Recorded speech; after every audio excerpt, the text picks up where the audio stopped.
Back to school's here, and I've got a few items that are going to help any brass student kick off the year right. Stay tuned.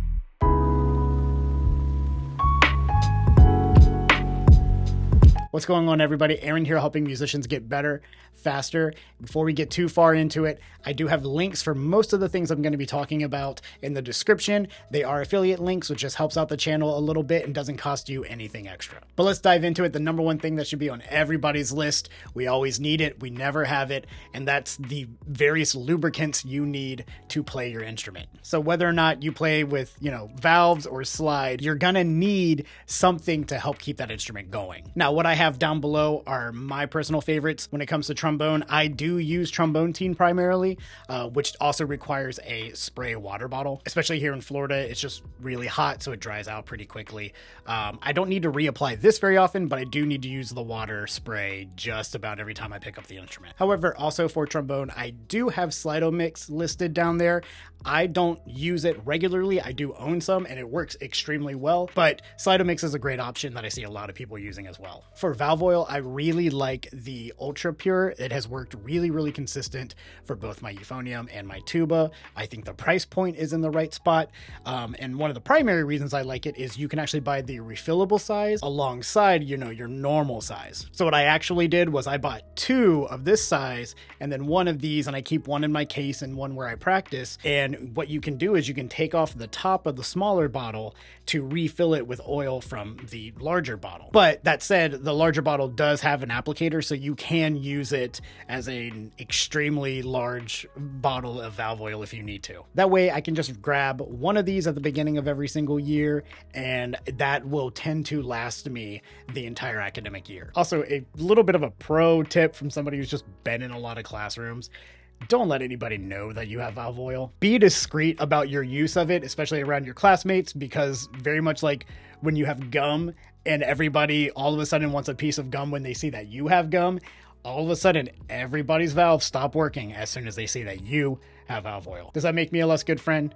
Maybe, but also I still have a lot of valve oil. Now, I'm not a huge rotor person, so I did put the Ultra Pure version of the rotor valves in there, but I don't play any rotor instruments. What I use on my trombone is just a generic one that I wouldn't recommend to anybody. Now, when it comes to slide grease, of course, I use a bunch of different ones for various things, but I think one great place that's like a one-size-fits-all is this box stuff here. And my favorite thing about it is the applicator is extremely similar to just like valve oil, and you can just put a little bit of it on your instrument, and it works super consistently.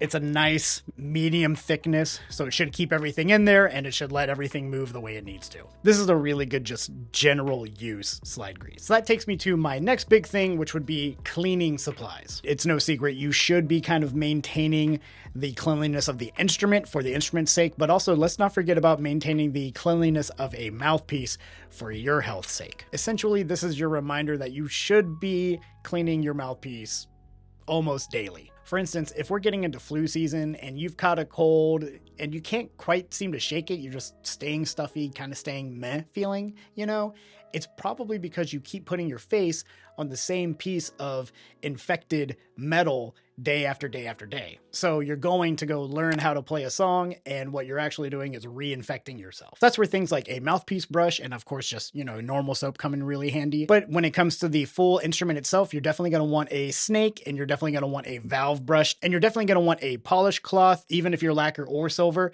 And if you're silver, you're definitely going to want some silver polish. So down below, I have an all-in-one kit that's really helpful to just like a starter kit for all of the cleanliness things. I also have some silver polish, and I also have a link for just brushes and a snake. The snake I chose might not be the longest one, but I don't like the snakes where they don't cover them in plastic. I don't like that metal banging around in there and then just having like the risk of scratching something. So that plastic there kind of helps the protections with that. But when it comes to the day-to-day, the mouthpiece brush, the polish cloth, maybe a snake down the lead pipe from time to time, these materials are going to help you with that.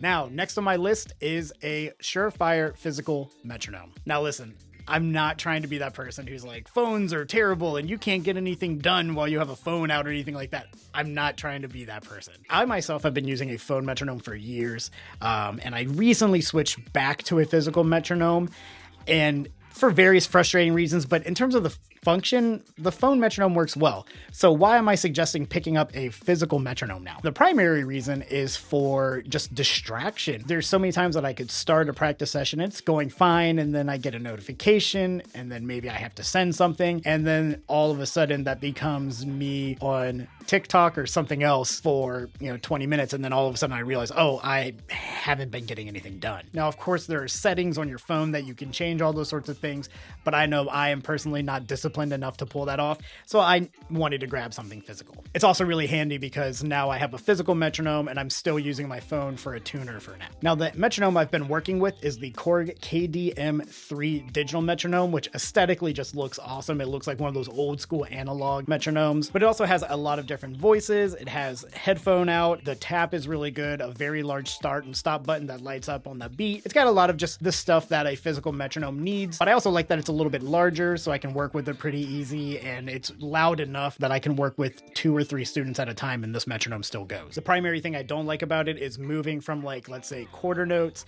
to eighth notes is a little bit of a process and takes a while, whereas like on my phone, it was just touch. That has been a negative thing, but for the most part, this has helped me concentrate a little bit more in my own practice sessions. Now, next up is something to protect one of your investments, and that is a pouch for your mouthpieces. A lot of you all talk to me in my Discord server and my DMs and stuff like that about mouthpieces and what mouthpiece you're playing and all that sort of a thing. But I see a lot of people not protecting that investment, and you're buying like $300 mouthpieces and just throwing it into a case. Especially if you have gold, it's really delicate, it can scratch up, and those scratches, especially if they're on the rim of a mouthpiece, can affect your playing and even hurt you. So something nice and easy to slap your mouthpiece into and protect it while it's inside of your case. And I've given options for just single one mouthpieces, which is like what most of us euphonium players do, but also for like tuba players or like trombone players who might have a large bore and a small bore, or trumpet players who might use multiple mouthpieces. I do have multiple pouch links down below. Now, the next two are kind of superfluous.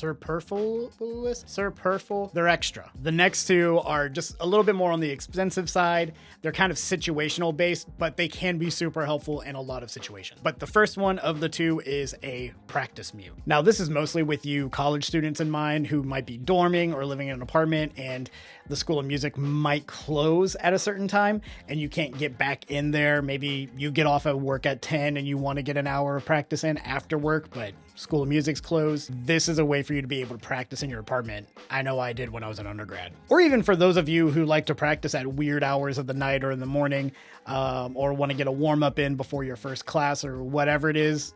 Anybody who just doesn't want to annoy those around you, the practice mute is really helpful. Also, if you're taking college or grad school or orchestra or band audition, like if you're taking auditions and you're going to be in a hotel room, but you definitely need to maintain chops and keep up practice, the practice mute is a great way to be in close proximity to other people without being really annoying to them. Now, for the most part, I only have the larger practice mute from Dennis Wick. For the euphoniums, I do have the practice mute link down below because I think it should be in every euphonium player's kit, but no matter what, grabbing one of these is really helpful. And finally, the very last thing that I think everybody needs is a microphone. Now, I'm not telling you to go out and buy super nice microphones. What I mean is something that you can use in practice. The reason I think you need a microphone is a lot of teachers are really getting onto you need to be practicing and recording yourself and listening back to your recordings and doing the analytics that way. When you record yourself, you can go into performer brain. You don't have to be analytical brain. You can just focus on the playing. And then when you listen back, then you can make your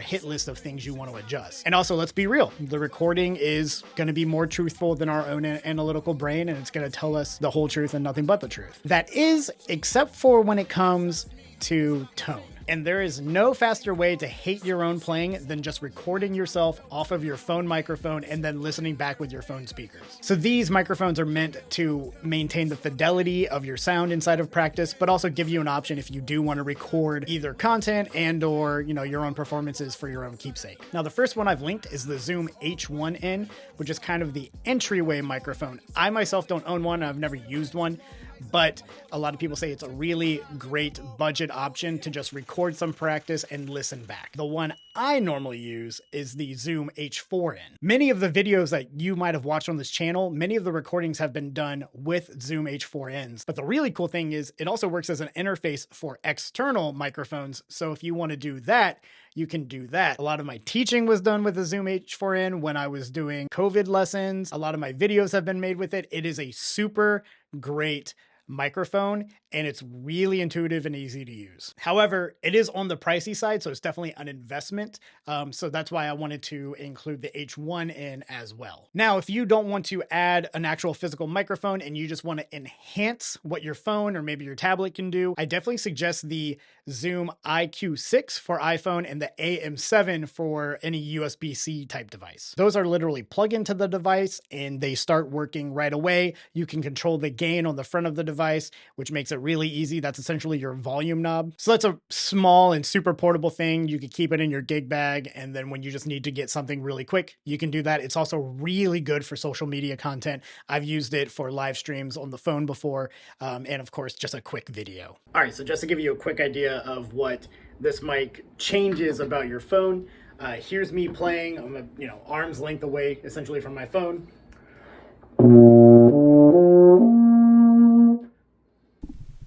And here it is with the IQ6 plugged in.